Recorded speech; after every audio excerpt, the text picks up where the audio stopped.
गोगी साहब, ये बताएं कि आप तो पीरो मुर्शद होते जा रहे हैं। आप जो भी बात कर रहे हैं, जो भी पेशगोई कर रहे हैं, वो बड़ी सच साबित हो रही है। 2 दिन पहले आपने कहा था कि आपके दोस्त मिफ्ता साहब हैं, वो जा रहे हैं और उनकी जगह डार साहब ले रहे हैं। आज उस खबर की तस्दीक हो गई है। तो ये सब क्या हो रहा है? क्या अंदर खाने खबरें हैं? हमें भी कुछ बताएं। और क्या सियासी नक्शा बनने जा रहा है मुल्क का? जी, डार साहब ही नहीं सिर्फ आ रहा है, दरअसल ये इनकलाब आ रहा है। मैं आपको बताऊं, डार साहब तो आए बिस्मिल्लाह 100 दफ़ा आए, लेकिन इन अवामी इनकलाब आ रहा है। नून लीग तकड़ी हो जाए ज़रा, ये अवामी इनकलाब भी हम आपको बता देते हैं। आप बताइए, आज तक जो कहा जा रहा है, अब आपको पता है नून लीग के दोस्तों ने, पीडीएम के दोस्तों ने ये कहना शुरू कर दिया कि अवाम ने सब कुछ बर्दाश्त कर लिया है। कहाँ चला गया कप्तान? अवाम के वो कप्तान के खिलाड़ी कहाँ चले गए जो बहुत चीखते थे? बता देते हैं आपको भी, आप थोड़ा सा सब्र करें। जब समंदर पुरस्कून होता है ना, तो उस वक्त डरना चाहिए। जो मलाह होते हैं ना, जब दरिया या समंदर पुरस्कून होता है ना, तो उस वक्त डरते हैं। जब उनसे पूछा जाए कि मसला क्या है, वो कहते हैं हमको बड़ा तूफान आने वाला है। वो जो कहते हैं ना, खामोशी किसी बड़े तूफान का पेशखामा होती है।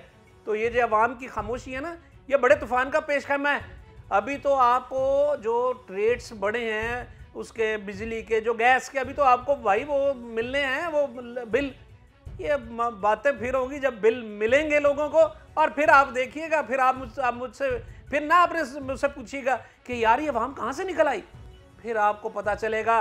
वो लोग जो इस वक्त कह रहे हैं ना, मीडिया भी आपने तो मैनेज कर लिया। आपको पता है शरीफ फैमिली से ज़्यादा मीडिया कौन मैनेज करता है? वो खुद मानते हैं इस बात को कि सबसे बड़े मीडिया मैनेजर है हम हैं। तो चले, मीडिया तो आपने मैनेज कर लिया, इन अवाम को कैसे मैनेज करेंगे, ये भी ज़रा सोच के रखिएगा। अब आ जाते हैं डार साहब की तरफ कि डार साहब आ रहे हैं, सो बिस्मिल्लाह हैं। आप कहते हैं जी हमने सुपर टैक्स लगा दिया उम्रा पे। मुझे बताएं, एक इंडस्ट्रियलिस्ट जिस पे आपने टैक्स लगाया, सुपर टैक्स, वो अपनी जेब से देगा? मैं आप सब लोगों से ये पूछता हूं, मैं नाजरीन आपसे भी ये पूछता हूं, मुझे बताइए आज तक किसी फैक्ट्री ओनर ने अपनी जेब से टैक्स दिया है? वो भाई अगर वो कोई चीज़ साबुन बना रहा है तो वो साबुन महंगा कर देगा, अगर कोई सरिया बना रहा है वो सरिया महंगा कर देगा, अपना टैक्स तो वो आपसे लेगा। यानी सुपर टैक्स भी आवाम देंगी। क्या सुपर टैक्स है? क्या सुपर दिमाग पाया? हजूर सलाम है आपको। आप क्या किस तरह लूट रहे हैं लोगों को, किस तरह बेवकूफ बना रहे हैं। अब दुनिया वो नहीं रही। अच्छी खबरें बताएं। अगस्त आ रहा है, कौम जश्न आज़ादी मनाएगी, को मुल्क की तरक्की और खुशहाली की बात होगी। अब क्या ये खौफनाक बातें बता रहे हैं? आप सुन लीजिए, अगस्त में आपने बड़ा अच्छा किया है। अगस्त में जो कौम यौम आज़ादी तो मनाएगी ना, जश्न आज़ादी मनाएगी, लेकिन ये गुलामी से आज़ादी का भी जश्न मनाएगी। ये लिख लीजिए आप मेरी बात। यही अवामी इनकलाब जो आने वाला है। आप देखिए अभी थोड़े दिनों तक जब गैस के बिल आएंगे, बिजली के बिल आएंगे, तो ये कप्तान क्यों खामोश है? आप देख रहे हो, जरा अवाम को करने दें। और आप जो कहते हैं ना अवाम बेहिस है, अवाम बेहिस नहीं है। आपने उसको बेचारे को जरा मारी इतना दिया, वो सोच ही अभी नहीं रही है। थोड़ा सा सब्र करें, फिर देखिए। अभी तक तो गोगी साहब आप देख रहे हैं कि हुकूमत ने जो भी फैसला किया है, अवाम उस पर नहीं बोले। इवन जो नैब के कवानीन में जो तरामीम की हैं, अब तो वो आज़ाद हैं, जो चीज़ें कुछ भी करें, अवाम पे जो चाहे टैक्स नाफिज करें। कानून से वो किसी हद तक आपको बालातर नज़र नहीं आ रहे। आप क्या समझते कि आपको नैब ख़त्म कर देंगे, लोग बर्दाश्त कर लेंगे? आप समझते कि महंगाई करते हैं, लोग बर्दाश्त कर लेंगे? FIA ख़त्म कर दें, ख़त्म हो जाएगा? आपके अभी तक केसेस नहीं ख़त्म हो सके, माफ़ कीजिएगा। और याद रखिए, वो जो ताकतें हैं, वो जो कुव्वतें हैं जो नज़र रखती हैं मुल्क के मफादात पर, उनको भी पता है कि ये नैब ख़त्म करने के नुकसानात क्या होंगे। आपको खुली छूट दे दी जाए, दूध पे बिल्ले को निगरानी पर बिठा दिया जाए दूध की? ऐसा नहीं होना भाई, ज़रा सोच लीजिएगा। आप आने तो दें, आप अगस्त आने दें। हमने एक मुखबरी की हुई है कि नवंबर में स्क्रिप्ट चेंज है, लेकिन इनकलाब जो आना चाह रहा है ना, वो अगस्त में आया। आप देखिए गोगी साहब, आपको सारी अंदर की खबरें और आपकी सारी पेशगोइयाँ सही साबित हो रही हैं।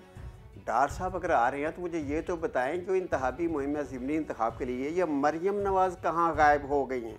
ये तो सवाल आपका बड़ा खूबसूरत है। ये तो सवाल खुद नून लीग वाले पूछ रहे हैं कि मरियम साहबा कहाँ गई। ये आप नहीं पूछ रहे, ये सारी नून लीग है। कैंपेन जो ज़िमनी इंतखाबात की है वो तो अरूज पे है। मरियम नवाज साहबा नहीं कहीं नज़र आ रही। बताएं, पूछें क्यों नहीं? तो जनाब इसका जवाब मैं आपको दे देता हूँ। नून लीग वाले कहाँ आपको बताएंगे इसका जवाब?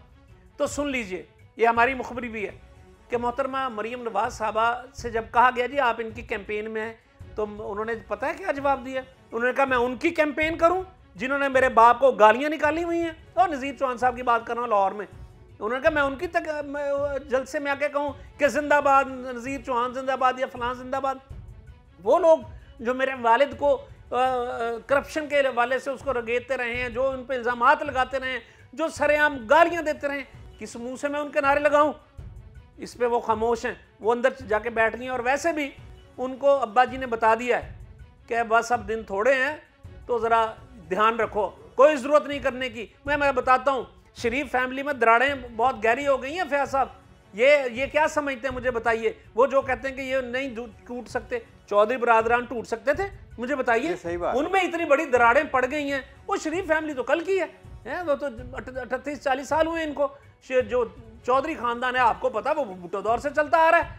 तो ये मामलात हैं भाई। अब आप जरा करें, मुझे बताइए, मरियम नवाज साहबा को ये भी दुख है कि ना तो उनके वालिद साहब पे केस खत्म हुए, ना खुद मरियम नवाज साहबा पे केस खत्म हुए।